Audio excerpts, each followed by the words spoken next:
Hello everyone, welcome to my YouTube channel D race. आज हम देखेंगे अर्थमेटिक प्रोग्रेशन के कुछ इंपॉर्टेंट क्वेश्चंस जो लास्ट ईयर एग्जाम अपीयर हुए थे। तो सबसे पहले हम क्वेश्चन करेंगे A 14 question. In an arithmetic progression six term is one more than the twice the third term. ये फर्स्ट सेंटेंस है और ये 2020 में एग्जाम में अपीयर हुआ था। अब देखिए, in arithmetic progression six term is one more than the twice the third term. अब इसे हम कैसे लिखेंगे? अब ये देखिए, sixth term is twice the third term plus one more। इसे हम ऐसे लिखेंगे, राइट। अब वही नेक्स्ट सेंटेंस देखिए, the sum of the fourth and fifth term is 5 times the second term. अब देखिए, इसको हम कैसे लिखेंगे? Sum of the fourth and fifth term is 5 times the second term, right. ये सेकेंड सेंटेंस है। अब थर्ड सेंटेंस देखिए, हमें क्या करना है? ये देखिए, find the 10th term of the arithmetic progression. हमें क्या फाइंड करना है?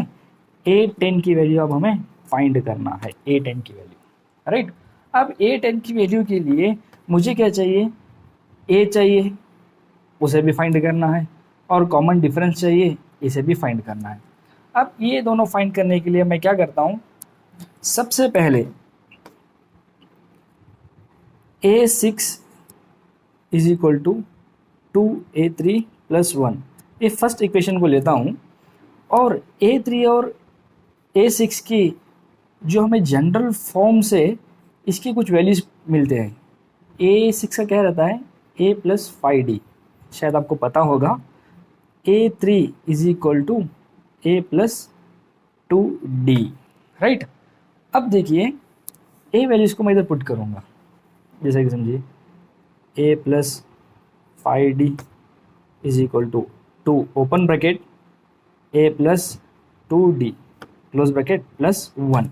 अब हम इसे सॉल्व करेंगे। जैसे देखिए, E से जैसा है ऐसा ही रखेंगे। अब इधर ब्रैकेट को सॉल्व करेंगे। अब देखिए, ब्रैकेट को इसे इंटू करना है, तो हम A2 को फर्स्ट टर्म से भी इंटू करेंगे और नेक्स्ट टर्म से भी इंटू करेंगे। देखिए, 2 into A 2A plus 2 into 2D is equal to 4D, और A1 कैसा है ऐसा ही 1 लिखेंगे, राइट। अब देखिए, मुझे इधर A भी है D भी है, तो इधर A भी है D भी है, ये दोनों टर्म्स को इस तरफ लेता हूँ, राइट। अगर इस तरफ आते हैं, अगर इधर इसका साइन जो रहता है वो चेंज होता है। समझिए, अगर ये प्लस है तो इधर आएंगे तो माइनस होगा, अगर इधर माइनस रहेंगे इधर आएंगे तो प्लस होगा। अब देखिए, यहाँ कुछ नहीं होगा तो प्लस होगा, तो इसे इधर से इस साइड लेंगे तो क्या होगा? इक्वल साइन की इस साइड लेंगे तो A माइनस 2A होगा। और एक ऐसा प्लस 5D ऐसा ही लिखता हूँ, और A 4D इस तरफ लेता हूँ तो क्या होगा? Minus 4D। अब इक्वल साइन की उस साइड क्या बच गया? सिर्फ 1 बच गया। अब इसे सॉल्व करूँगा मैं। देखिए, A का कोएफिशिएंट क्या है? कुछ भी नहीं रहेगा, इधर 1 रहेगा। इसका A का कोएफिशिएंट 1 है, इधर A का कोएफिशिएंट -2 है। अब इसको मैं सॉल्व करना है। 1 - 2 A हम सॉल्व नहीं कर सकते ना, तो इसे मैं क्या करता हूँ? इसे मैं वाइस वर्सा करता हूँ, 2 - 1 करता हूँ। आंसर जो आएगा, समझिए 1 आ गया तो सामने माइनस का साइन लगा देता हूँ, बस। अब ये क्या हो गया? -A बच गया, राइट। अब इधर देखिए, 5D माइनस 4D। अब इसका वैल्यू क्या आएगा? -5D 4D। इसे सॉल्व करेंगे तो इसका आएगा answer only D is equal to 1, और A हमारा सबसे पहले मिल गया फर्स्ट इक्वेशन। ये क्या है? First equation. इसको हम क्या कंसिडर करेंगे? फर्स्ट इक्वेशन कंसिडर करेंगे, राइट। अब देखिए नेक्स्ट, ऐसे हम इस इक्वेशन को सॉल्व करते हैं। अब देखिए, इस इक्वेशन को मैं इधर सॉल्व कर रहा हूँ। A4 plus A5 is equals to 5A2। अब देखिए, A4 की वैल्यू क्या होगी? जनरल फॉर्म के accordingly A plus 3D। A5 की क्या होगी? A5 is equal to A plus 4D, और A2 की क्या होगी? A plus D। अब A वैल्यूज में इधर पुट करूँगा। देखिए, A plus 3D, A plus कैसा ऐसा रखूँगा? A plus 4D is equals to 5 open bracket A plus D, right. अब देखिए, इधर एक A है और इधर एक है, ये दो ऐड करूँगा तो क्या होगा? 2A होगा, 2A होगा। अब इधर के 3D है और इधर के 4D है, ऐड करूँगा तो क्या होगा? 7D। अब इज इक्वल टू जैसा इज इक्वल टू रखूँगा, और इसको मैं फिर फाइव को इंटू करूँगा ब्रैकेट में, तो इसको फर्स्ट टर्म और सेकेंड टर्म के साथ इंटू करना पड़ता है। 5 इंटू ए 5a plus 5 into D 5d, right.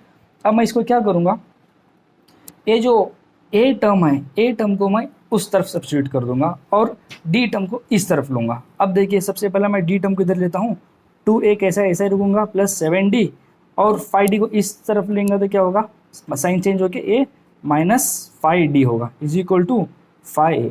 अब इसको मैं सॉल्व करूँगा, इसको सॉल्व करने पे क्या मिलेगा, देखिए 7d minus 5d is equal to 2d। अब इधर क्या है, ए 2a है, इसको मैं इस साइड डाल दूंगा, क्या होगा 5a माइनस 2a, क्योंकि इधर प्लस है आएगा तो माइनस हो जाएगा।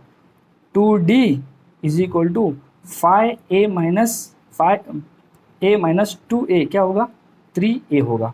अब मुझे यहाँ क्या चाहिए, a की वैल्यू चाहिए, और इसको 3 को मैं इससे भेजूंगा। इधर रिलेशन क्या है, a और 3 का इंटू है, अगर इंटू इक्वल के उस साइड में जाएगा तो डिवाइड में होगा। तो अब इधर आएगा 2d divided by 3 into A.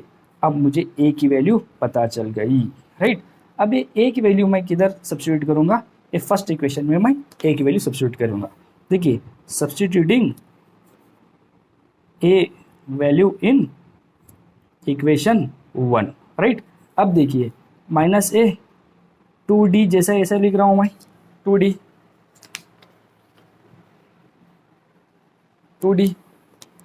Divided by 3 plus d is equals to 1। अब देखिए इधर d का डिवाइडेंट क्या है, 1 है, तो इसका एलसीएम निकालेंगे तो क्या होगा, ये इंटू 3 होगा। 2d plus 3 into D 3d whole divided by 3 is equals to 1। अब मैं 3 को इस तरफ लूँगा तो क्या होगा, ये डिवाइडेंट है तो ये इक्वल उस साइड जाएगा तो इंटू में होगा, तो ये इंटू में हो जाएगा। तो minus 2d plus 3d is equals to 3, 3 into 1 3, right. अब देखिए इधर माइनस 2 प्लस 3 है, इसको मैं वाइस ऐसा करेंगे तो 3 माइनस 2 इज इक्वल्स टू 1। अब इधर क्या बचेगा, 1d इज इक्वल्स टू 3। तो डायरेक्ट हमको यहाँ d की वैल्यू पता चल गई, d इज इक्वल टू 3 है, राइट। अब मुझे क्या करना है, ए डी की वैल्यू मैं इस इक्वेशन में सब्स्टिट्यूट करूँगा, क्योंकि मुझे यहाँ से ए की वैल्यू मिल जाएगी। अब देखिए यहाँ मुझे डी की वैल्यू मालूम करना था, डी की वैल्यू मुझे पता चल गई, राइट। अब मुझे क्या चाहिए, ए की वैल्यू फाइंड करना है। ये देखिए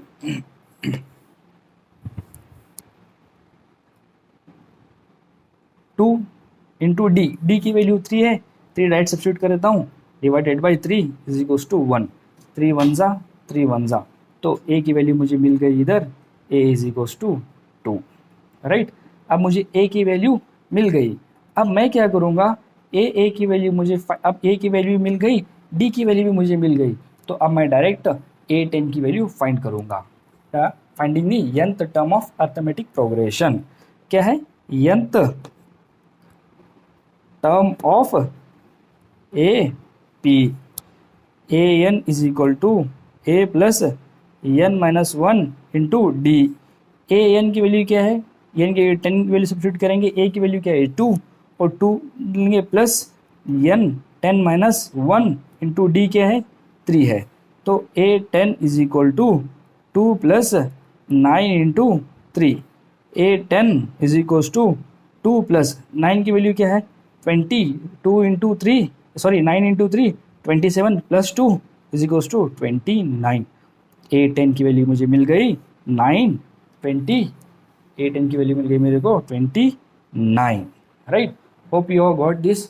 और यही था आज का एक इम्पोर्टेंट क्वेश्चन जो आपको फाइनल्स में मे बी ये 4 मार्क्स या 5 मार्क्स के लिए एग्ज़ाम में पूछेंगे, और बहुत इजी है, और ये टाइप के और भी क्वेश्चंस है। अगर आप ये एक क्वेश्चन करेंगे अप्रॉक्सीमेटली आप ये इसी टाइप के 2 या 3 क्वेश्चंस पूछे हैं, और आपको एग्ज़ाम में हेल्प होंगे। All the best for your board exams.